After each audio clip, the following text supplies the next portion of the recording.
नमस्कार श्रोता बंधुगण मो तुलिका आज आपण मानक पई श्री मंदिर रे हेउथिबा अन्य एक यात्रा विषय कहवापे जाउछि। श्री जगन्नाथ महाप्रभुंकर 12 मासरे 13 यात्रा अनुष्ठित होइथाय। सेथि मध्यरु झुलण यात्रा गोटिए। श्री मंदिर रे एही झुलण यात्रा श्रावण दशमी ठारू भाद्रव प्रतिपद पर्यंत पालन करा जायथाय। ଏହା ହେଉଛି ଶ୍ରୀକୃଷ୍ଣଙ୍କର ଶ୍ରୀରାଧା ଓ ଗୋପୀମାନଙ୍କ ସହିତ ବିଳାସମୟ ଦୋଳି ଖେଳ। କିମ୍ବଦନ୍ତୀ ଅନୁଯାୟୀ ବୃନ୍ଦାବନରେ ଭଗବାନ ଶ୍ରୀକୃଷ୍ଣ ଓ ଶ୍ରୀରାଧାଙ୍କର ସେବା ସମସ୍ତ ଦେବତାଗଣ ମନୁଷ୍ୟ ଓ ଗୋପୀମାନେ ପାଇଥିଲେ, କିନ୍ତୁ ଗନ୍ଧର୍ବମାନେ ଏହି ସେବା କାର୍ଯ୍ୟର ସୁଯୋଗ ପାଇନଥିଲେ। ତେଣୁ ସେମାନେ ମଧ୍ୟ କିଛି ସେବା କରିବା ପାଇଁ ଶ୍ରୀକୃଷ୍ଣଙ୍କୁ ପ୍ରାର୍ଥନା କଲେ। ସେହି ପ୍ରାର୍ଥନା ଅନୁସାରେ ଏକ ସୁନ୍ଦର ଝିଲମିଲ ଜରି ଜମ୍ବୁରାରେ ତିଆରି ଗୋଟିଏ କୁଞ୍ଜରେ ରାଧା ଓ କୃଷ୍ଣଙ୍କୁ ଦୋଳିରେ ବସାଇ ଝୁଲାଇବାର ସେବା ସେମାନଙ୍କୁ ମିଳିଲା। ଗଜପତି ମହାରାଜ ଦିବ୍ୟସିଂହ ଦେବ ଦ୍ୱିତୀୟଙ୍କ ସମୟରେ ଏହି ଶ୍ରୀମନ୍ଦିରରେ ଝୁଲଣ ଯାତ୍ରା ପ୍ରଥମେ ପାଳନ କରାଯାଇଥିଲା। ଶ୍ରୀମନ୍ଦିରରେ ଗୌଡ଼ୀୟମାନଙ୍କର ପ୍ରଭାବ ସମ୍ପର୍କରେ ଏହି ଯାତ୍ରା ସୂଚନା ଦେଇଛି। ଗୌଡ଼ୀୟ ସମ୍ପ୍ରଦାୟର ରାଧାକୃଷ୍ଣ ହେଉଛନ୍ତି ଉପାସ୍ୟ।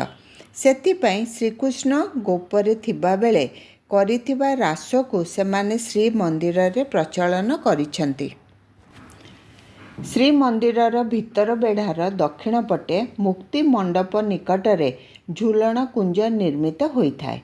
45 ଫୁଟ ଲମ୍ବ ଓ 15 ଫୁଟ ଉଚ୍ଚତା ବିଶିଷ୍ଟ ଏହି କୁଞ୍ଜଟିର ଛାଞ୍ଚ କାଠରେ ହୋଇଥିବା ବେଳେ ଏହାକୁ ଜରି, ସୋଲ ଓ କପଡ଼ାରେ ସଜ୍ଜିତ କରାଯାଇଥାଏ। ଏହି ଝୁଲା ସହ ଗୋଟିଏ ଦଉଡ଼ି ଲାଗିଥାଏ, ଯାହାକୁ ଟାଣିଲେ ଝୁଲା ସହ ପ୍ରତିମା ତ୍ରୟ ଝୁଲନ୍ତି।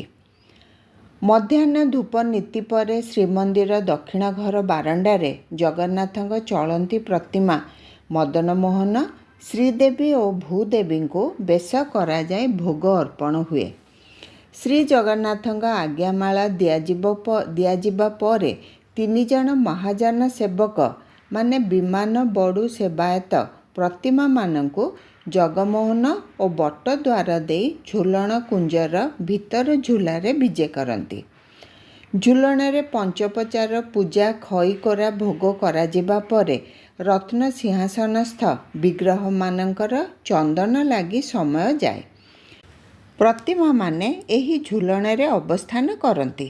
ତାହାପରେ ପିତୁଳା ଗୁଡ଼ିକୁ ଫେରାଇ ନିଆଯାଏ।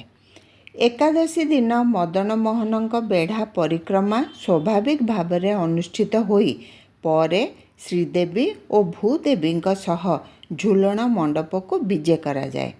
ଶେଷ ଦିନ ଘଣ୍ଟି ଘଣ୍ଟ ସହ ପଞ୍ଚୋପଚାର ପୂଜା ଓ ବନ୍ଦାପନା କରାଯିବା ପରେ ବେଢ଼ା ବୁଲି ସିଂହାସନରେ ବିଜେ ହୁଅନ୍ତି। ସଙ୍ଗୀତ, ବାଦ୍ୟ ଓ ନୃତ୍ୟର ମୁଖର ଝୁଲଣ ଯାତ୍ରାରେ ସୁସଜ୍ଜିତ ଦୋଳିରେ ରାଧା ଦାମୋଦରଙ୍କୁ ଦର୍ଶନ କରିବା ପାଇଁ ଦୂର ଦୂରାନ୍ତରୁ ଭକ୍ତମାନେ ପୁରୀରେ ଭିଡ଼ ଜମାନ୍ତି। କୀର୍ତ୍ତନ ଭଜନରେ ମନ୍ଦିର ଉଲ୍ଲସିତ ହୋଇଉଠେ।